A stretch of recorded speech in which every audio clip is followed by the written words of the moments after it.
Hello, everyone. Welcome to the screencast of my website, EdTech Roundtable. The site is intended to educate, discuss, and share resources about how to effectively utilize technology when designing instruction for the K through 12 classroom setting. First, I'd like to take you to my bio page here at the top. And here, if you'd like to get to know a little bit more about me, things I like to do professionally and personally, you can view that there. If you go back to the home page at the bottom, take you down to the tech blog. And I found that the blog portion of the course was very useful because I actually started to use it this school year in my classroom for anticipatory sets. It seems like students actually are more comfortable writing in blog form or responding to my blog post questions, which are usually open-ended and to spark a lesson. So it's actually been very, very useful. Going back to my resource page here, and here I have a couple resources that I like to use in digital tools such as Edpuzzle, Nearpod, Lucidchart, and so on. I'd like to see a couple things that I found helpful. And now to our technology projects. First, we'll go to my thematic slideshow, which I decided to use the theme Great Historical Battles. So if you'd like to take a look at that, I actually found that to be very interesting and actually something that I could actually assign for my students to do on Google Slides.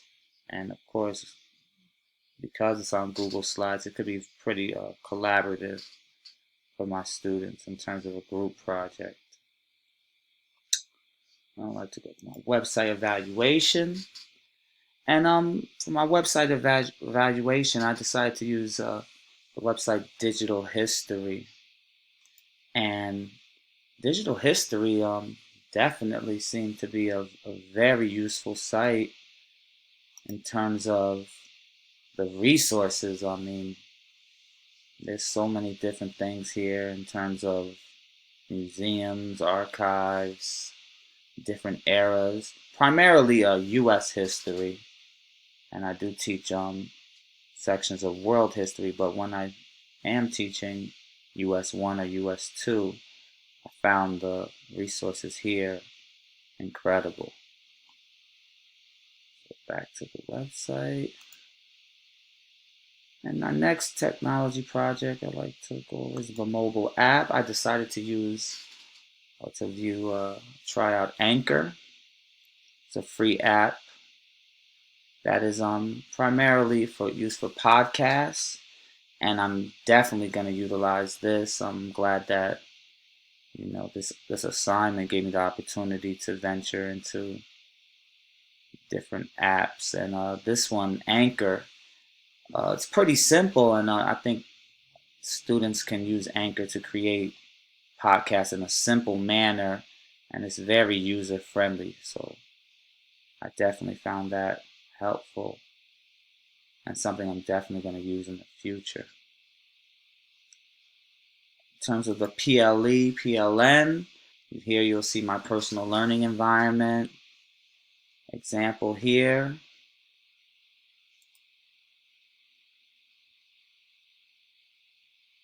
Which I definitely enjoyed making my little personal learning environment and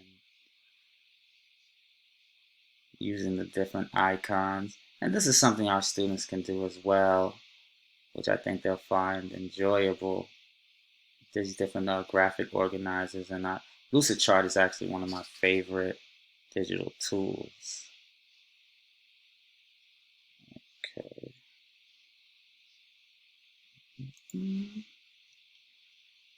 And now going down to my reflections. My first reflection here at the bottom on blogs, I chose Glenn Weave's History Tech.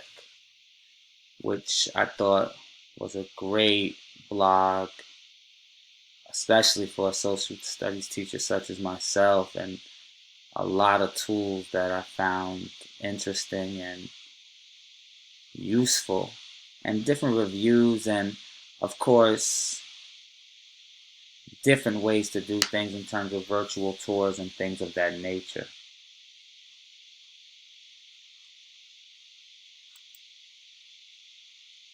My second reflection on curation tools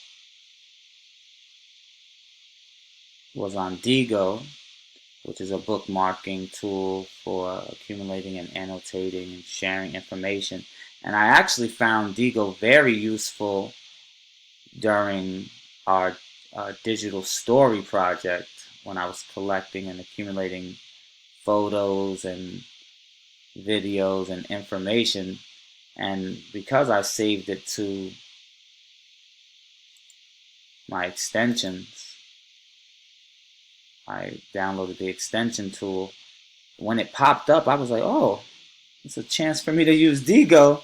And it actually turned out to be very useful in terms of organizing my pictures, even more so in terms of my own personal folder. But I decided to use Digo's personal folder instead, which turned out working out pretty well, at least in my opinion. Okay, I'm back to the website. And my third reflection on microblogs, I decided on Richard Burns' Twitter. It was a tough selection because I definitely enjoy several microblogs, but Richard Burns definitely stood out. But if you'd like to check that out, definitely and read my review on Richard Burns' Twitter handle.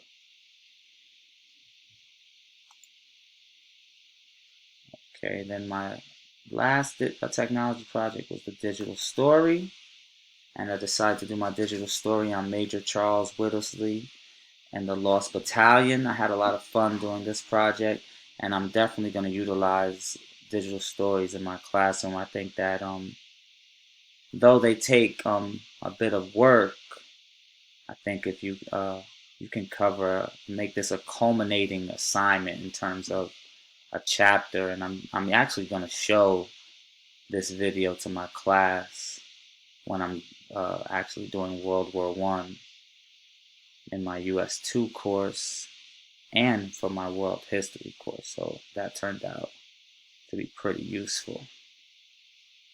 And my last section of my website is the EdTech Knights of the Round Table. Of course, it's a play on King Arthur's Knights of the Round Table, and I thought it would be a pretty cool title.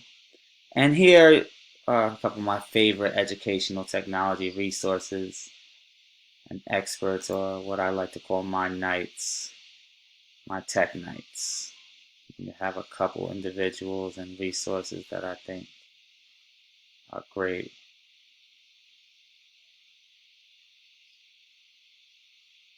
All right. Thanks for watching.